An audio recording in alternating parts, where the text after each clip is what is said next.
There are days in war when guns decide, and there are rarer days when paper does. This is the story of two German submarines seized at sea, and the secrets pulled from their steel hulls. Secrets that helped turn a silent ocean into a safer one. To follow the tale, we need only two simple ideas. First, the Atlantic, wide and cold, where merchant ships carried food, fuel, and hope. Second, the U-boat, a low black shape on that gray water, waiting to cut those lifelines. Night after night, convoys crept west to east and back again, while escorts strained ears and eyes for a whisper of danger. The Germans had an advantage that did not explode or sink. It hid. Messages from shore to submarine sent by radio, scrambled by a machine that looked like a typewriter. Enigma.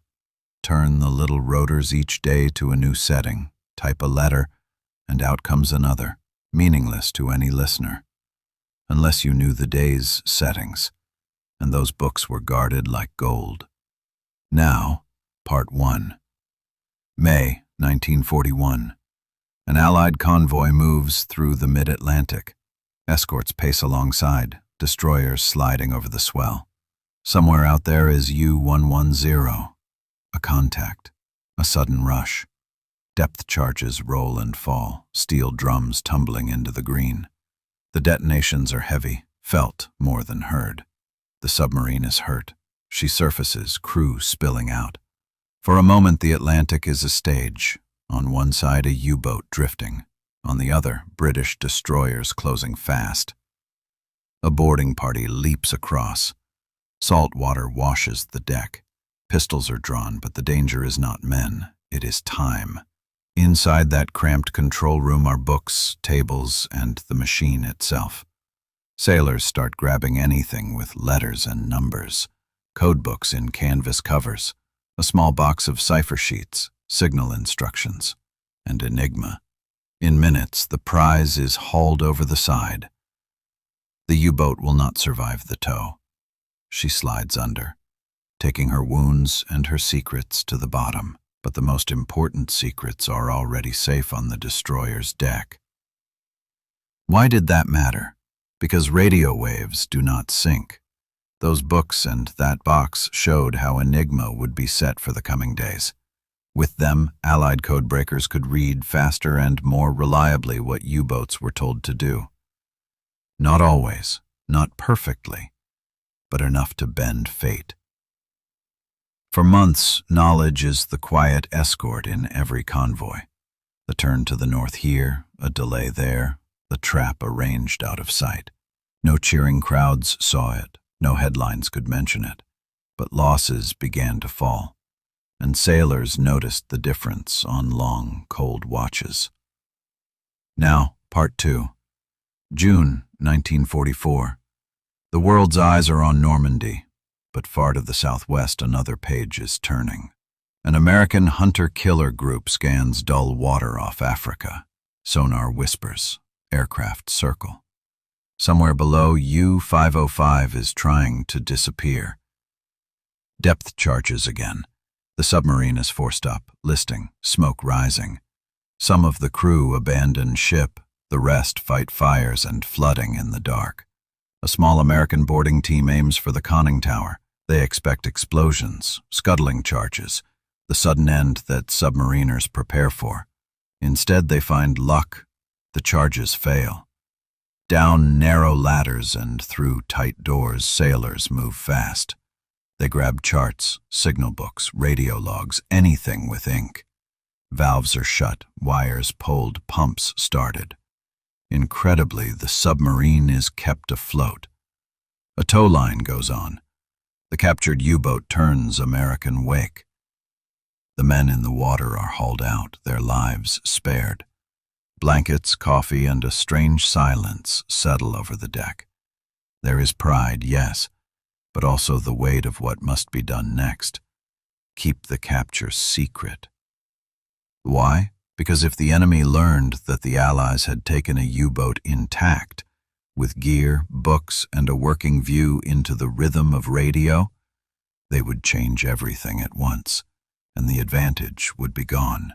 So the prize is hidden. She has moved quietly to a distant harbor. Her story waits. Back in the code rooms, that paper harvest, charts, keys, frequency tables becomes time saved, convoys redirected, ambushes avoided. Fewer families receive the telegram no one wants to open. Again, no parade, only a long exhale from the sea lanes. Let us be plain about Enigma. It was not a magic box that made one side blind and the other all-seeing. It was a tool, powerful when paired with seized documents, captured weather code, and the hard, daily work of listening. When a few pages were missing or settings changed, the picture dimmed. When the pages were found on a heaving deck in a wet satchel, the picture brightened. And let us be plain about the people. The sailors who boarded those submarines did not know what would happen. They stepped into tight spaces of smoke and steam because they were told what might be inside, and because someone had to try. On each side of this fight were young men, many away from home for the first time, all hoping to see another dawn. 2 seizures, 2 moments when courage and chance stood together. U-110, in the hard spring of 1941, gave the Allies a stronger hand in the darkest months. U-505, in the summer of 1944, confirmed it.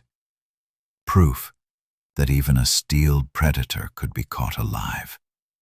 Neither victory roared. Both victories endured.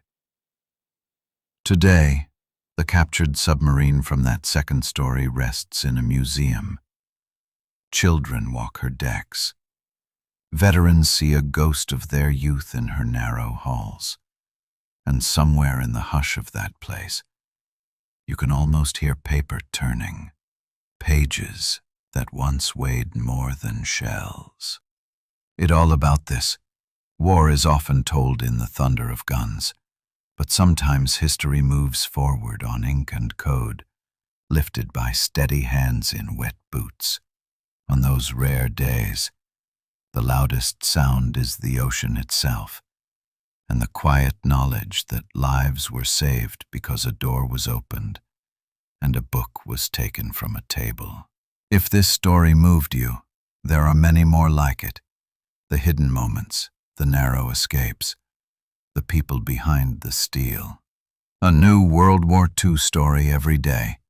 Subscribe to Cold Front and join us again tomorrow.